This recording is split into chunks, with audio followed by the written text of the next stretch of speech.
नीतीश सुमित याद है, लेकिन जिन्होंने पेट्रोल बम फेंका, जिन्होंने पत्थर फेंके, उनके नाम याद लेता हूं। लेकिन सवा मिनट आप बोले।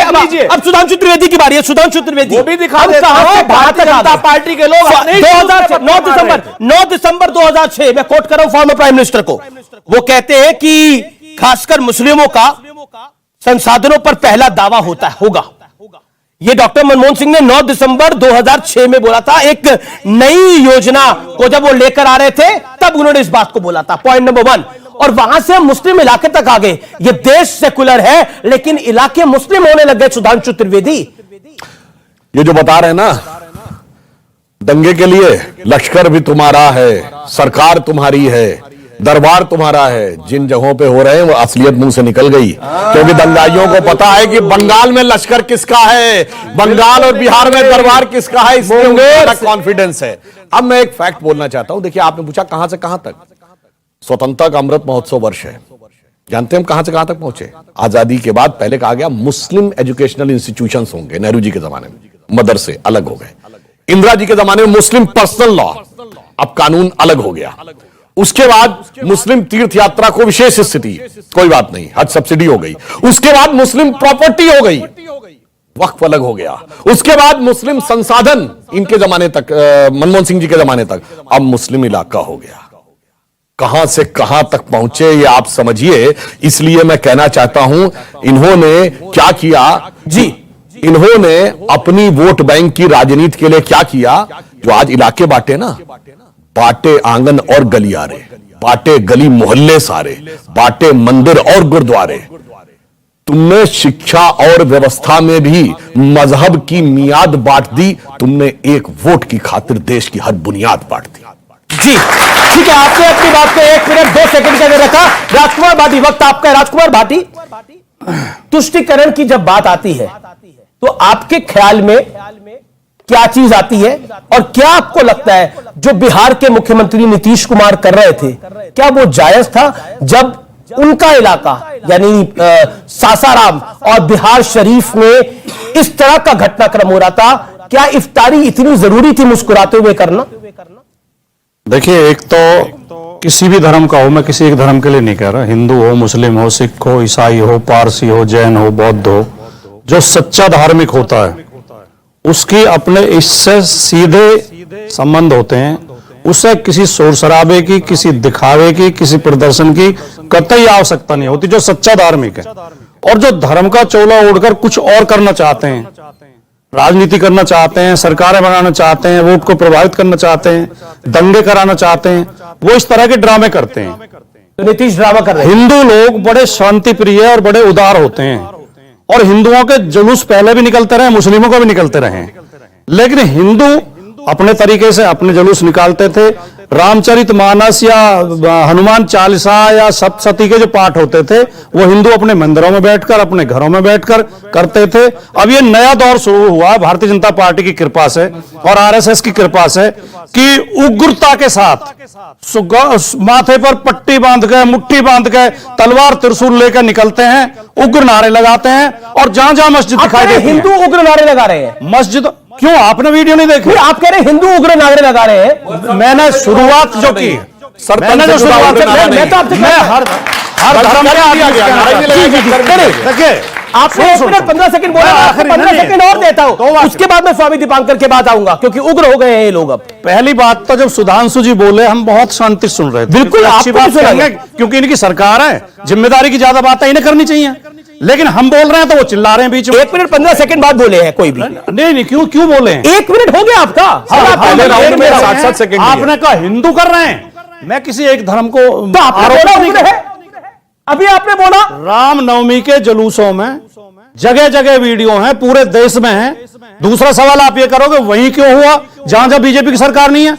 जहां भी हुआ, जहां दंगाई सरकार में बैठे वहां दंगे भी हुई, एक दिन के बाद दंगाई विपक्ष में है वहीं तो करेंगे। ओके, तो ये देश की शांति को भंग करने का षड्यंत्र है। मैं आपका टोटल टाइम काउंट कर रहा हूं, टाइमर मेरे पास चल रहा है। 2 मिनट 9 सेकंड आप बोले। आपका विशेष आभार। जी, इसके बाद डबल टाइम आपने लिया है। उसके बाद स्वामी दीपांकर, एक बात बताइए, सवाल है मेरा ये, और ये राजकुमार भाटी ने जो बात बोली उसी से प्रेरित ये सवाल है, आप मुझे बाइस्ड भी कह सकते हैं इसके लिए। आप लोग उग्र क्यों हो गए हैं? इतने नारे क्यों लगा रहे हैं? इतना गाना बजाना क्यों करना है? रामनवमी के मौके पर, नवरात्रि के मौके पर आराम से निकालिए अपनी यात्राएं, शोर मचाने की क्या जरूरत है? हिंदुस्तान के अंदर हिंदू को आप इतना उग्र होकर क्यों घूमना है? घूमे कहीं और। दुनिया के अंदर कितने मुल्क हैं आपके, बताइए देश को। हाथ कंगन को आरसी क्या और पढ़े लिखे को फारसी क्या, बहुत कुछ बताने और कहने की जरूरत नहीं है। जो आपने कहा जरूरी नहीं कि वो आप आज कह रहे हैं। मुझे हैरत इस बात की है कि जब झारखंड के पलामू में तोरण द्वार बना था तब पत्थर कहां से आए थे बताने की जरूरत है क्या किसी को? जब फवाद हाकिम किसी सीनियर पत्रकार को बुलाकर कहते हैं कि ये मिनी पाकिस्तान है और उससे कुछ समय बाद ही झगड़े शुरू होते हैं और इस प्रकार के दंगे शुरू होते हैं, तो किसी को कहने की जरूरत है? ऐसे वीडियो समाज में बहुत सारे तैरते हैं, मगर मैं कुछ तथ्य वो रख रहा हूं आपके सामने जो तथ्य ऑथेंटिक है और आप गूगल पर सर्च कर सकते हैं। राम की शोभा यात्रा पर जो पत्थर पड़े, पहले उन्हें जूस पिलाया गया, उसके बाद उसी शोभा यात्रा पर पत्थर पड़े। तो मेरी करबद्ध प्रार्थना है, इन्हें आप जूस भले ही मत पिलाइए पर पत्थर मत मारिए। पत्थर से दिल दुखता है यार, खासकर काट रहा हूं आपको बीच में। सवाल गलत बात है। नहीं, गलत मैं सवाल ये है कि आप भाटी जी के उसमें नहीं बोले, मैं उनको भी बोला, उनको भी सुधांशु भाई के उसमें। इस गरीब से क्या दिक्कत है? कोई गरीब ना ऐसा कुछ नहीं है। बोलिए। नहीं, मेरा सवाल है, आप ही को मैं 30 सेकंड दे रहा हूं, आप ही को 30 सेकंड दे रहा हूं। एक बताइए, आप लोगों को इतना उग्र होने की जरूरत क्यों? दादा, अगर हम लोग उग्र होते तो अमीर खुसरो कहते कि छाप तिलक सब छीने मुंह से नहीं ना मिलाए के। बुल्ले शाह कहते आज खेलूंगी होली रसिया क्या बिस्मिल्लाह।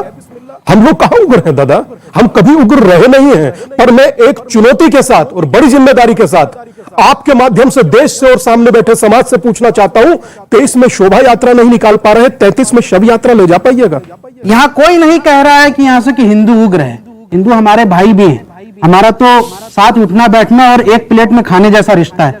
लेकिन ये जो कौन उग्र है, उग्र उनको डिफरेंशिएट कीजिए कि वो जो भारतीय जनता पार्टी, बजरंग दल, वीएचपी का जो कॉकटेल है ना, ये टॉक्सिक कॉकटेल, ये उग्र है।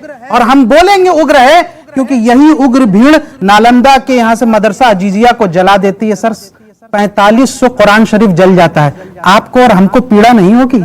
यही उग्र भीड़ नालंदा के एक डिजिटल इंडिया शोरूम को लूट के 5 करोड़ का माल लूट लेती है।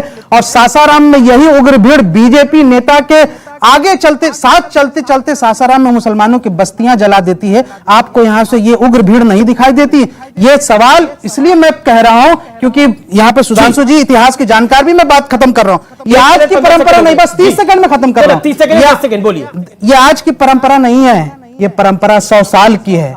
1923 में बीएस मुंजू और गोलवालकर जी ने एक परंपरा शुरू की थी, उसको कहते हैं डिंडी सत्याग्रह। जानते हैं सुधांशु? डिंडी में क्या होता था कि मस्जिदों के सामने ढोल नगाड़े बजा के अपने वर्चस्व और अपना यहां से आपको दिखाना है शक्ति प्रदर्शन, ये करने की शुरुआत हुई आज 2023 है। आपकी सारी बातों के बाद आज वही कर रहे हैं, परंपरा को निभा रहे हैं। शोएब भाई, डॉक्टर शोएब भाई, अब सुनना, आपका माना डिंडी, आप डिंडी सत्याग्रह की बात करें। अब ये बताइए, ये डिंडी सत्याग्रह आप कह रहे थे, ये बजरंग दल वाले, आपकी राय में बजरंग दल वाले डिंडी सत्याग्रह कर रहे थे, और जो पेट्रोल बम और पत्थर लेके अचानक पहुंच गए, उससे मुझे नहीं, ये आसमान से वर्षा हो रही थी पेट्रोल बम और पत्थरों की, कैसे पहुंचे वो?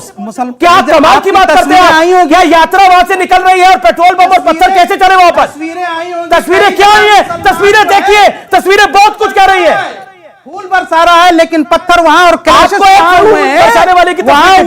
जब आप डीजे में गालियां देंगे मुसलमानों को, आपत्तिजनक नारे लगाएंगे, वहां आपने बीजेपी आरएसएस बजरंग दल पे बहुत बड़ी बात बोली है, जवाब सुनना पड़ेगा। ओके, डॉक्टर सुधांशु, इन्होंने कहा आपकी वीडियो तो एक सेकंड, मैं क्या नहीं बोल पाऊंगा, क्या बोलूंगा? मेरे मुंह में हाथ मत डालिए, मेरे मुंह में हाथ मत डालिए। मैं बहुत कुछ जानता हूं, इसलिए बस अभी ओके, डॉक्टर सुधांशु।